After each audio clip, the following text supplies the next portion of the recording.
नमस्कार दोस्तों EPS 95 pension बढ़ने के लिए बहुत सारे भाइयों का मेरे कमेंट आया था। एक भाई का कमेंट मुझे अच्छा लगा। हमें अब अपना स्टैंड लेना होगा।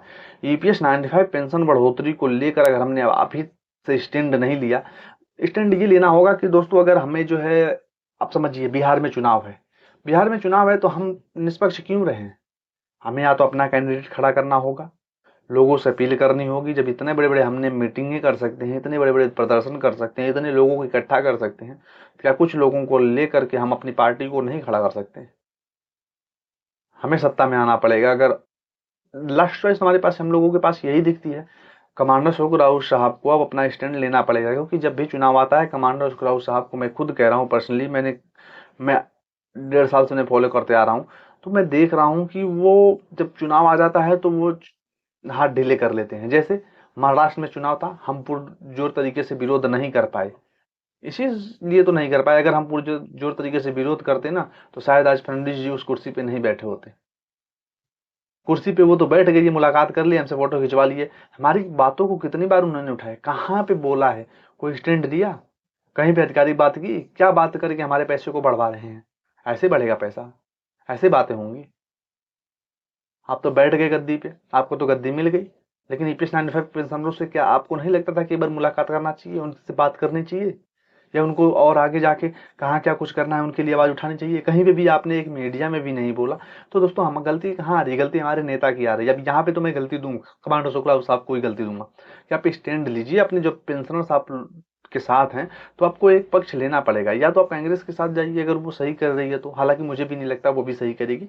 और या तो आप बीजेपी के साथ हैं, तो बीजेपी को खुल को समर्थन जब आप कर रहे हैं, तो या तो वो हमारा काम करे, नहीं करे तो दोस्तों आप लोगों को ही मैं इतना ही कहूंगा कि आपके बीच में से नेता चुनना होगा उनको।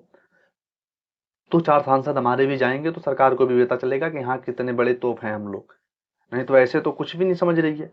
यहाँ पे जो इस ये लोग बातें लिख रहे हैं, हमें तो बातें इन लोगों का सोच सोच के, यहाँ पे देखिए क्या लिखा हुआ है दोस्तों। इन्होंने क्या लिखा, अगर एनएससी की मांग के मामले में कोई निर्णय नहीं लेती है तो दोस्तों जो है भाजपा सरकार 100 साल तक टिकेगी, अगर जो है एनएससी की बात सुन लेती है तो। अन्यथा सभी ईपीएस पेंशनर्स किसी भी चुनाव में वोट नहीं देंगे। और हम लोगों की संख्या छोटी है कि 78 लाख सिर्फ पेंशनर्स हैं। 78 लाख हैं। 7 करोड़ जो भविष्य में पेंशनर्स बनने वाले हैं वो कहाँ जाएंगे? 7 करोड़ तो भी हैं, क्या उनकी फैमिली नहीं है? तो सभी पेंशनरों को भी सोचना पड़ेगा कि हमें अपना दायरा बढ़ाना होगा। हमें दायरा बढ़ा के काम करना होगा, लोगों को जोड़ना होगा, नवयुवक को भी साथ आना होगा अगर आप लोगों को भी नहीं भटकना है तो। क्योंकि ज़्यादा हमारे नवयुवक साथी सोचते हैं चलो हमारा समय आया तो हम लड़ लेंगे। नहीं लड़ पाओगे। इस प्रकार से अगर सत्ताधारी लोग जो बैठ करके हम लोगों के ऊपर मंडराएंगे, हम लोगों का गला दबोचेंगे, तो कैसे लड़ पाओगे? वो पैसे उन्हीं के लिए होगा, उन्हीं के नेता मंत्रियों के हित के लिए होगा। हम लोग अपने लिए क्या कुछ कर सकेंगे? यहाँ पे देखिए फिर यही लिखते हैं, सभी ईपीएफ पेंशनर्स बिना पेंशन बढ़ाए वोट नहीं देना वादा कर रहे हैं। 7,500 डीए और ईएसआई की जो सुविधा है वो हमें मिलेगी।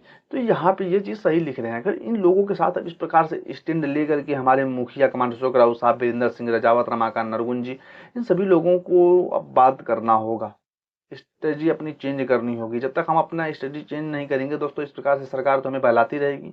हम बहलते रहेंगे कि हमारा काम हो रहा है, हमारा काम हो रहा है। हमने 2-2 बार मोदी जी से मुलाकात कर ली, आपने देखा होगा। और वित्त मंत्री से मुलाकात हुई। और किससे मुलाकात करनी है? तो यहाँ पे हमें स्टैंड लेना होगा। और यहाँ पे देखिए दोस्तों ये क्या लिखते हैं, मेहनत का मजाक उड़ाया जा रहा है। देश जो है 10 सालों से मजदूर की फंड कटवा रहे हैं, 1,000 में जी रहे हैं। गरीब मजदूर कैसे जीवन जी रहे हैं? नेताओं के लिए महंगाई है। इस सरकार को आगामी चुनाव में वोट नहीं देंगे कोई भी मजदूर। ये भी स्टैंड ले रहे हैं, अच्छा स्टैंड ले रहे हैं। सरकार के लोगों के कमेंट अब मैं दिखा रहा हूँ ताकि आप लोग भी देखिए। जो हमारे भाई इसमें देख कर वीडियो स्किप कर देते हैं, इस प्रकार से कुछ अपना राय नहीं देते, उन लोगों को सोचना चाहिए कि ऐसे ऐसे लोग स्टैंड लेने के लिए खड़े हैं। आप तो साथ तो आइए, बात को आगे तो बढ़ाएं।